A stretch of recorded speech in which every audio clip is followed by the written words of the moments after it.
എല്ലാ സജ്ജനങ്ങൾക്കും ഈശ്വരനാമത്തിൽ നന്മ ഭവിക്കട്ടെ എന്ന് പ്രാർത്ഥിക്കുന്നു. ഇന്ന് നമ്മൾ ചിന്തിക്കുന്നൊരു വിഷയം ഈശ്വര ചൈതന്യത്തിൽ ജീവിക്കുന്ന ഒരു വ്യക്തിക്ക് കിട്ടുന്ന ഈശ്വരാനുകൂല്യം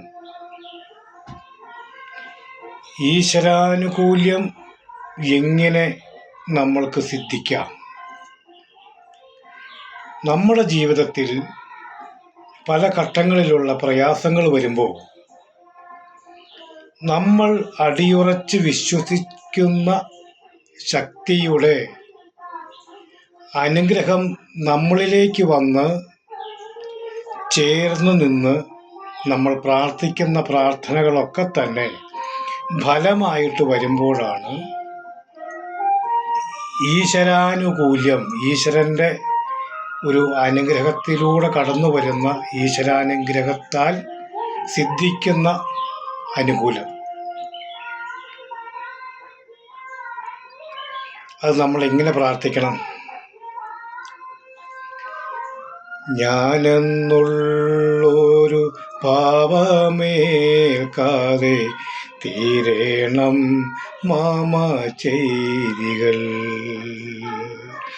ഒന്നുമാകുവാൻ തോന്നല്ലേ പിന്നെ നന്മ ചെയ്യുവാൻ തോന്നണേ.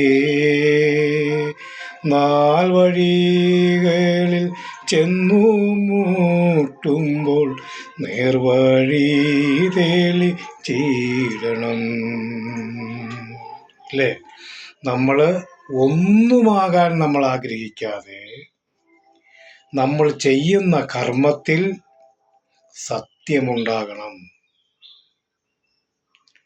മറ്റുള്ളവരെ പ്രീതിപ്പെടുത്താൻ വേണ്ടിയിട്ട് അവർ ചെയ്യുന്ന ദോഷമായ പ്രവൃത്തികൾക്ക് ഒരു കാലത്തും നമ്മൾ അനുകൂലിച്ച് പ്രവർത്തിക്കരുത്.